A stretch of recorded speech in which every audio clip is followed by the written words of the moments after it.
All right, let's jump right in. So picture this. You're running a business, and then something's off. You're not sure what, but you know something's just not working. The big question is always why? Well, today we're going to talk about how marketing research is the key to, stop chasing your tail and actually solve the right problem. This is it, right? The question that gives every manager nightmares. You're staring at the numbers, and that line is just going down. Your first gut reaction is to ask, why are sales falling? It feels like the most important question in the world. But here's the thing. What if it's not even the right question to ask? Yeah, because falling sales, that's not the actual problem. It's just the part you can see. Think about it like this. It's the fever, but it's not the infection. And you know what happens if you only treat a fever, right? You never actually get better. And this is really the whole point of what we're talking about today. If you're just reacting to what's on the surface, you're pretty much setting yourself up for failure. We've got to dig deeper. The best way to think about this is the classic iceberg. The part you see sticking out of the water, that's your symptom. Decreasing sales, shrinking market share, whatever. It's obvious. But the real danger, the thing that'll sink your ship, is the massive chunk of ice hidden under the surface. That's the real problem. It could be your price is way too high, your locations are terrible, or maybe your sales team just isn't up to snuff. The point is, you need a way to see what's going on underwater. So how do we see underwater? Well, that's where marketing research comes into play. And it's not just one thing. It's more like a toolkit. It has three main tools that are designed to take you from, something's wrong, all the way to a crystal clear, actionable solution. Tool number one is exploratory research. And it's pretty much what it sounds like. It's for exploring. This is what you pull out when you honestly have no idea what the problem is yet. You're just casting a super wide net with things like focus groups, trying to get a feel for what's going on and hopefully spark a few ideas. Let's imagine a pet food company. Their sales are tanking. Now, they could just guess, right? Maybe it's the price. Maybe it's our ads. Instead, they do some exploratory research. They get a bunch of pet owners in a room for a focus group. And what's interesting is the conversation keeps circling back to the product itself. Now, this doesn't solve everything, but wow, it gives them a laser-focused target to investigate. Okay, so you've got your target. Now you need to zero in on it. That brings us to tool number two, descriptive research. This is where you get specific. You start asking the who, what, where, when, and how questions. Who are our customers? What do they really want? This is where you roll out the surveys and crunch the numbers to get the hard facts. All right, back to our pet food company.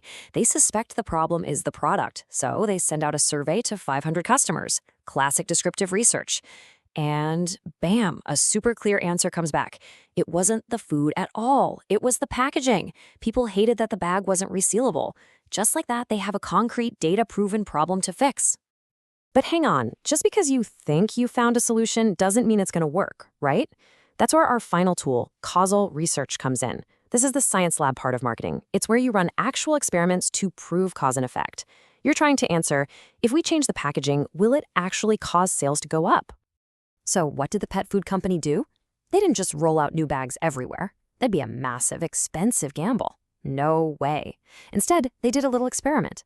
They picked 3 cities and launched the new resealable bags only there. They watched the numbers, and what do you know? Sales went up.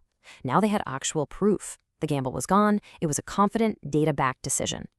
So you see how these 3 tools work together? It's a beautiful process. Exploratory is about finding the right question to ask. Descriptive is about getting the answer to that question. And causal? That's about proving your solution will actually work. It's a perfect flow from total confusion to total confidence. Okay, so we've got the tools, awesome. But even the best tools are useless if you don't set up the job correctly. The beginning is absolutely everything. Now, there's a whole formal 10-step process for this stuff. And here you can see the first 6 foundational steps. Defining the problem, figuring out what management wants, all the way to planning your sample. But, and this is a big but, not all of these steps carry the same weight. And here's the absolute truth, the secret sauce, if you will. If you get those first 3 steps wrong, the whole thing is a complete and utter waste of time and money. Seriously, it doesn't matter how amazing your research team is. If you're solving the wrong problem, you're just burning cash. So let's zoom in on these golden 3. First, define the problem, not the symptom. We've hammered that one home. Second, what does management actually need to decide? You have to know the end goal. Are we changing the price? Launching a new ad campaign? And third, what specific information do you need? I mean, really specific, measurable stuff to help them make that decision. Get these 3 right, and you're on your way. All right, but here's where it gets even more interesting. Sometimes the problem you find isn't the real problem. You gotta keep digging. It's because most of the time, it's not a simple one-to-one thing. It's more like a chain reaction, or like peeling an onion. The first problem you uncover is just the first layer. It's often just a symptom of something buried even deeper. Let's follow the chain. Okay, your symptom, sales are down. So you ask, why? And you find out it's because deliveries are slow. Okay, but why are deliveries slow? You dig deeper. Turns out the production line is inefficient. Okay, but why is it inefficient? Dig again. You find out you can't get your raw materials on time. And boom, there it is. The root cause has nothing to do with your delivery drivers. It's a supplier issue. You fix that, and you fix everything up the chain. Okay, so let's boil all of this down. What's the one big thing you need to walk away with today? It really comes down to this. If you don't nail down the real problem right from the get-go, every single thing you do after that is a waste.